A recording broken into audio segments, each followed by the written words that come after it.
अपने चैनल प्रदेश physics planet में। तो आज हम लोग आ चुके हैं आपके बेसिक सेकेंड ईयर के लास्ट लेक्चर में, और यहाँ पर हम लोग बात कर रहे थे फैब्री पैरेट इंटरफेरोमीटर।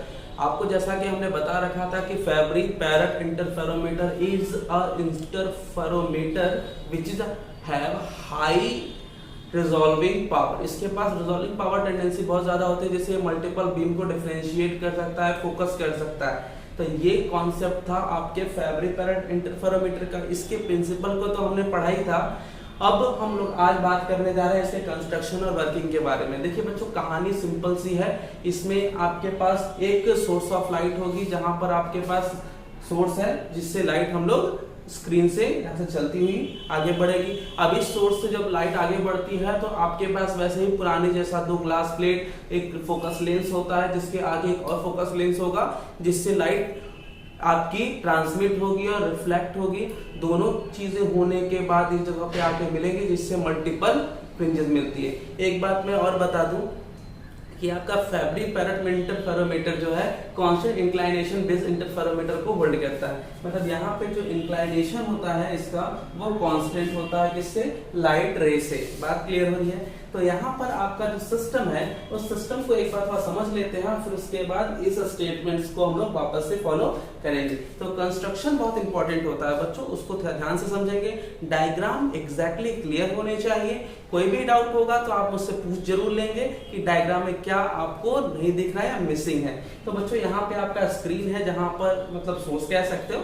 यहाँ पे आपका सोर्स है, इस पर्टिकुलर सोर्स से कुछ मोनोक्रोमेटिक लाइट जो है वहां से ट्रेवल करेंगी। ये मोनोक्रोमेटिक लाइट सोर्सेज से जब लाइट चलेगी तो इस तरीके से चलेगी कि सामने वाले लेंस पर चल करके वो क्या हो जाए, पैरेलल रेज आगे बढ़े। तो ये हमारा जो लेंस है वो इस सोर्सेज के लिए फोकस पे है। अब ऐसे केस में जब लाइट आगे चलेगी तो पैरेलल हो जाएगी। अभी जो लाइट पैरेलल बीम जो है वो लेंस L1 से होकर के कांस्टेंट इंक्लाइनेशन पर आगे बढ़ेगी। तो आपके पास दो प्लेट होती है जो कि पैरेलल ग्लास प्लेट है। ये दोनों पैरेलल ग्लास प्लेट जो है वो एक्चुअली से आपकी सिल्वर्ड होती है हाफ सेक्शन पर। अब ये सिल्वर्ड होने की वजह से इसका कुछ पार्ट रिफ्लेक्ट होता रहता है और रिफ्लेक्ट भी होता है, मतलब ट्रांसमिट भी होता है। तो इससे होकर के मतलब इन दोनों के बीच की पर्टिकुलर डिस्टेंस होगी, जिसको हम यहाँ पे D से रिप्रेजेंट कर रहे हैं। तो लाइट जब यहाँ से ट्रेवल होकर के मतलब इससे ट्रांसमिट होकर के आगे बढ़ती है, तो ऐसे केस में आगे जाकर के एक और लेंस पर गिरती है, जो कि लेंस L2 लिखा गया है। इस लेंस से होने के बाद ये इस तरीके से अरेंज की गई है कि सामने एक आपका स्क्रीन होता है। इस स्क्रीन पर लाइट जाकर के इमर्ज होगी। किस पॉइंट पर? पर्टिकुलर स्क्रीन है वहां पे जाके इमर्ज होगी। और क्योंकि ये कांस्टेंट इंक्लाइनेशन पे काम करती है, तो यहाँ पर जब ये फोकस होगी तो मल्टीपल कोसेंट्रिक रिंग्स बनेंगे, और जिसको हम लोग फ्रिंजेस कहते हैं। तो बच्चों इसके अब स्टेटमेंट्स को थोड़ा फॉलो करेंगे। स्टेटमेंट्स देखिए क्या है। It is consist of two plane parallel glass plate A and B separated by small distance. ठीक, the inner surface of the plate is silvered. किसके बारे में बात हो रही है? ग्लास के बारे में, जिसका इनर सरफेस क्या है? सिल्वर्ड है। इस वाले ग्लास प्लेट के बारे में बात हो रही है बच्चों A और B के बारे में। S1 is an extended source. Extended का मतलब यहाँ पे और भी सोर्सेज हम यूज कर सकते हैं। Extended source monochromatic light and L1 is a convex lens which makes the rays parallel. जो इस लेंस के थ्रू निकलेगा बाहर, वो लाइंस क्या होंगी? पैरेलल हो जाएगी। अब convex lens which makes the rays parallel के बाद here the incident rays and on the glass plate totally internally reflected at two silvered surfaces as shown in following figure. तो इस प्लेट से होकर के जो लाइट निकलेगी वो ट्रांसमिट होगी और रिफ्लेक्ट भी होगी, और इसके इनर पार्ट से जो रिफ्लेक्ट होगी वो किस पर पहुंचने वाली है? लेंस L2 पे। तो आगे के स्टेटमेंट के लिए at each reflection a small fractional part is transmitted also, मतलब इसकी इस सेक्शन से लाइट जो है वो ट्रांसमिट होकर के लेंस तक पहुंचनी है। आगे के स्टेटमेंट्स आइए देखते हैं। तो बच्चों डायग्राम हमने वही रखा हुआ है। डायग्राम को एकदम दिमाग में फोकस कर लीजिए, क्योंकि इसी डायग्राम के बेसिस पर ही सारी चीजें हम लोग लिख सकते हैं, क्योंकि डायग्राम ही आपकी सारी चीजों को एक्सप्लेन कर सकता है। कोई भी डाउट हो तो इसको एक बार फिर से प्रैक्टिस करेंगे बनाने की, ठीक है। अब आगे की चीजें मैंने उसके बाद यहाँ पे लिख रखी है, थोड़ा देख के समझेंगे। Thus each incident rays produces a group of parallel coherent transmitted rays which are focused at a point by another convex lens L2. Due to interference between these rays, fringes are in form of concentric, circular and form of due to constant inclination. बात समझ में आई रही होगी कि ये सारी चीजें जो है आगे ट्रांसमिटेड लाइट की वजह से फोकस्ड हुई और L2 से, और ये सारी चीजें जो फोकस हुई है वो कांस्टेंट इंक्लाइनेशन के बेसिस पर होती है। तो इस तरीके से आपने इसके कंस्ट्रक्शन और वर्किंग को समझा। अब हम इसके थ्योरेटिकल पार्ट पर चलेंगे जहां पर हमें पता चलने वाला है कि इसकी इंटेंसिटी, इसके एम्पलीट्यूड होंगे कितने। आइए देखते हैं इसके थ्योरेटिकल पार्ट को। तो बच्चों अब हमारे पास थ्योरेटिकल पार्ट में क्या है, हमें आपको सबसे पहले एम्पलीट्यूड निकाल के देना होगा ताकि हम उसकी इंटेंसिटी निकाल सके। तो एक बात ध्यान रखिएगा, जो इसका फेज डिफरेंस है वो आपको कंफर्म याद होगा, पहले भी हम लोग निकाल चुके हैं, जो कि होता था 2d cos थीटा। थीटा आपकी इंक्लाइनेशन होती थी और d दो आपके पर्टिकुलर ग्लास प्लेट के बीच की डिस्टेंस होती थी, जो कि आपको याद होगा। इससे आप उन दो पर्टिकुलर रेस के बीच में फेज डिफरेंस भी निकाल सकते हैं। The phase difference delta between any two rays is given by, दो रेस के बीच में पर्टिकुलर डेल की वैल्यू, मतलब इनके बीच का जो पार्ट डिफरेंस है वो आपको पता है, तो आप फेज डिफरेंस निकाल लेंगे। तो phase difference is equal to 2 pi upon lambda, path difference ये आप जानते ही हैं, जहां पर आप del is equal to 2 pi upon lambda 2d cos theta लिख सकते हैं, जो कि आपका पार्ट डिफरेंस हो गया। Your path difference is this much, ठीक, 2d cos थीटा। थीटा आपकी इंक्लाइनेशन हो गया, d आपके दोनों ग्लास प्लेट के बीच का डिस्टेंस है। Let the incident ray be represented by y is equal to a e I omega t। ये आपके रे का एक जनरल इक्वेशन है, y is equal to a जो कि एम्पलीट्यूड है, e exponent I omega t। Then the equation of waves reaching on the screen by y1 at e power I omega t, जो पहुंच रहा है वो ट्रांसमिट होके पहुंच रहा है, ठीक है, y2 a rt e to the power I bracket omega t minus del, जो कि दूसरे का डिफरेंस है, y3 is equal to ar square t e I omega t minus 2 del dot dot dot etcetera. इसका मतलब ये है कि हर पर्टिकुलर दो रे के बीच में जो डिफरेंस आ रहा है फेज डिफरेंस वो कि डेल का है, तो हर अगले वेव्स के लिए ये जो फेज डिफरेंस है वो बढ़ता जाएगा। आप समझ पा रहे होंगे। तो यहाँ पर आपने ये जनरल इक्वेशन तैयार कर लिया। Now by principle of superposition of waves the resultant wave is given by, तो आपको टोटल निकालना है, तो टोटल इज इक्वल टू सारे को ऐड करना होगा, ठीक। तो सारे को मतलब सारे ट्रांसमिटेड वेव्स जो आपके पास थे उनको हमने एडिशन फॉर्म में दिखा दिया है, प्लस डॉट डॉट डॉट जितने भी हैं। यहाँ पर आपने क्या करा कि e to the power I omega t सब में कॉमन था, हमने कॉमन निकाल लिया, at बच गया, यहाँ पे आपका art ये माइनस वाला टर्म, यहाँ पर भी माइनस वाला टर्म बचता चला गया, और ये अप टू डॉट डॉट जितने भी टाइम्स आप लेना चाहें, एन टाइम्स है इनफिनाइट टाइम्स। तो यहाँ पर आपने क्या कर लिया हुआ है कि ये वाले टर्म में e power I omega t और ये I पावर ओमेगा t ये दोनों कैंसिल हो गए। तो यहाँ आपका a जो एम्पलीट्यूड को रिप्रेजेंट करता है, रिजल्टेंट एम्पलीट्यूड है जो यहाँ से चला था, वो आपका हो गया है at, और ये 1 plus r e to the power minus del r square e to the power minus 2 i del plus dot dot dot up to n। तो यहाँ पर आपने क्या कर लिया कि at तो आपका है ही, ये आपका एक जीपी प्रोग्रेशन मतलब कि ज्योमेट्रिक प्रोग्रेशन में है, तो इसमें आपने a बाई 1 माइनस आर का फॉर्मूला लगा करके इसको सॉर्ट आउट कर लिया। ये यहाँ पे जीपी लगाया गया बच्चों, ध्यान दीजिएगा, जीपी का फॉर्मेट है। यहाँ पर आपने जब a की वैल्यू आपको मिल ही चुकी है तो आप इसका कॉन्जुगेट निकाल लीजिए, और इसका जो कॉन्जुगेट होगा वो जैसे ये नेगेटिव है तो इसका कॉन्जुगेट पॉजिटिव में आएगा, तो a star is the conjugate at जो कि ट्रांसमिटेड को बता रहा था 1 minus r e to the power I del. तो इस तरीके से बच्चों आपको लिखने का जो पैटर्न रखना है, पहले ये सेटअप, और मैंने बगल में लिखा तो आपको बगल में नहीं इसके आगे बढ़ते रहना है, ध्यान दीजिए। तो हमने अब एम्पलीट्यूड निकाल लिया, अब हम लोग निकालेंगे इंटेंसिटी। आइए देखते हैं। तो बच्चों यहाँ पर intensity of resultant wave is given by, यहाँ पे इंटेंसिटी हम दिखा सकते हैं I is equal to mod of a का स्क्वायर, जो कि एम्पलीट्यूड का स्क्वायर होता ही है। मॉड होने का मतलब नेगेटिव होना नहीं है, एक कॉन्जुगेट और दूसरी उसकी वैल्यू, तो एम्पलीट्यूड और उसकी कॉन्जुगेट को आपस में मल्टीप्लाई करके हम a स्क्वायर बना लेंगे, आप जानते ही हैं। तो यहाँ पर हम दोनों को मल्टीप्लाई करते हैं, तो ऊपर डिनोमिनेटर को मल्टीप्लाई करने के बाद ये टर्म आ जाएगा। यहाँ पर आपने क्या किया है, इन दोनों टर्म में से r को कॉमन निकाल लिया है। ये देखिए दोनों में r कॉमन था और ये आपका बन गया आई del plus minus i del. Del वही दो रेस के बीच का फेज डिफरेंस था। यहाँ पर इसको आप पहचान पा रहे हैं क्या? आप बहुत अच्छे से जानते हो कि cos थीटा का फॉर्मूला होता है e to the power i theta plus e to the power minus i theta upon 2। यहाँ से अब इसको रिप्लेस किया जा सकता है थीटा के जगह पे डेल से।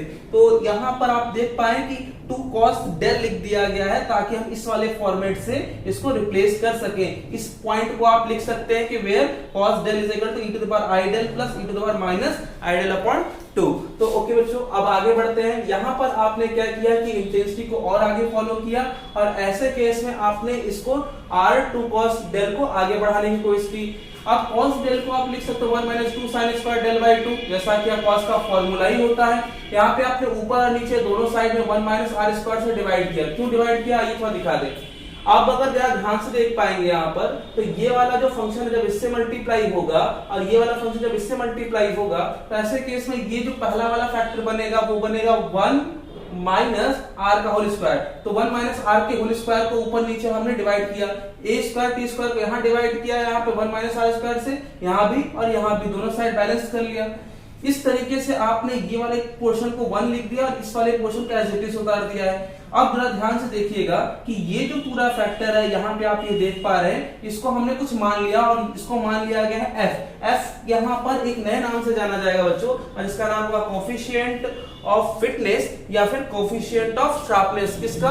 जो आपको एम्पलीट्यूड मिली थी पर्टिकुलर स्क्रीन पर, उसके लिए बात हो रही है। तो इंटेंसिटी होगी a square T square 1 minus are square 1 plus f, जो कि वो फैक्टर है, कांस्टेंट है, और coefficient sine square del by 2। तो यहाँ पर आपने इंटेंसिटी का जनरल फॉर्मूला निकाल लिया। अब इसके मैक्सिमम मिनिमम वैल्यू के बारे में बात होगी, आइए देखते हैं। हाँ तो बच्चों यहाँ पे हम condition of maximum minimum intensities के बारे में बात करने जा रहे हैं। The intensity will be maximum when, कब ये मैक्सिमम होगा बच्चों? तो मैक्सिमम होने के लिए नीचे डिनोमिनेटर की वैल्यू कम से कम होगी तभी वैल्यू मैक्सिमम होती है। तो डिनोमिनेटर में साइन स्क्वायर डेल बाई 2 था, थोड़ा देख लीजिए फॉर्मूले को तब चीजें समझ में आएंगी। तो साइन स्क्वायर डेल बाई 2 की वैल्यू मिनिमम 0 से छोटी हो नहीं सकती। और ये कब कब मिलेगी बच्चों? तो ये मिलेगी 0 पर, 180 पर और इस तरीके के ऑर्डर पे।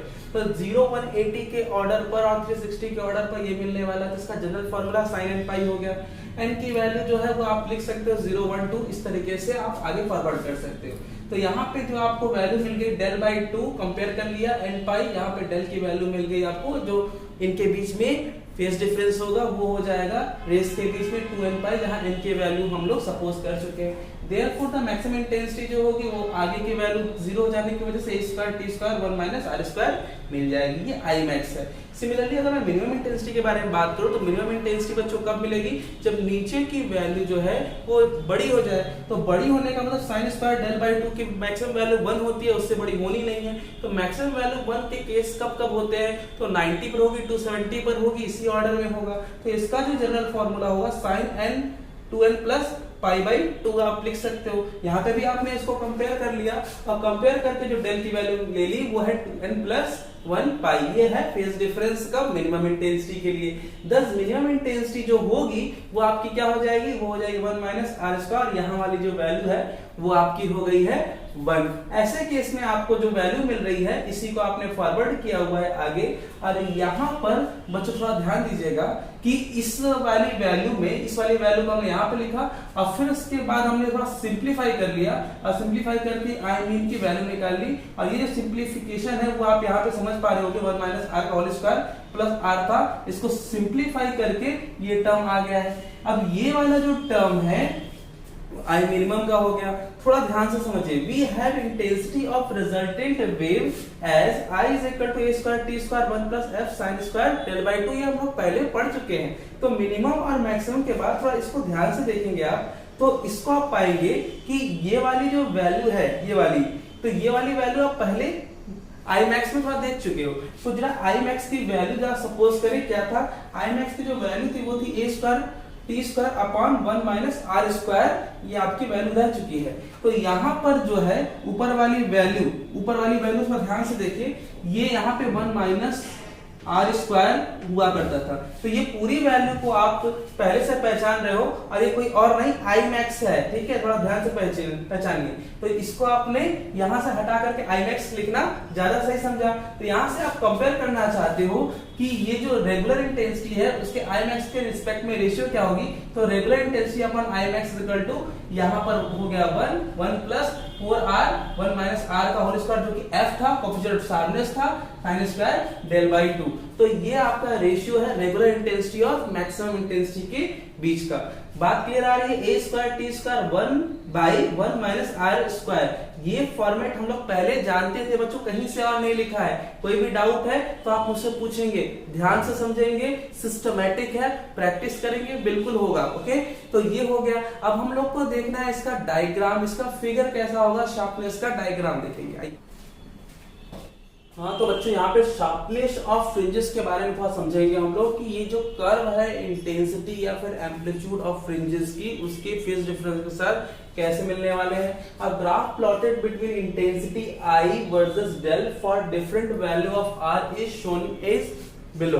तो इसके बाद ये वाला प्लॉटिंग है, यहाँ पे एम्पलीट्यूड और डेल के लिए कर्व बनाया है, जहां पर हम इस अब ग्राफ को एक्सप्लेन करते हैं कैसे कैसे ये चीजें बन रही हैं। ठीक, तो यहाँ पे देखेंगे from figure it is clear that from larger value of r there is sudden fall in intensity of either side of the maximum such that higher refractive index of the plate brighter will be fringe pattern. बात clear करिएगा, जितना ज्यादा higher value of आपकी r की value होगी या refractive index जितना ज्यादा होगा आप कहेंगे, तो उतना ही ज्यादा आपको पैटर्न क्लियर और शार्पर और मोर ब्राइटर मिलने वाला है। ठीक, यहाँ पर आप देख पा रहे हो कि यहाँ पे स्लोप ज्यादा हो गया, किसके लिए, जब आर की वैल्यू ज्यादा है तो आपकी जो फॉलन है, सडन फॉलन, वो भी ज्यादा होगी। तो the sharpness of the fringe is measured by half fringe width which is defined as the total width of the fringe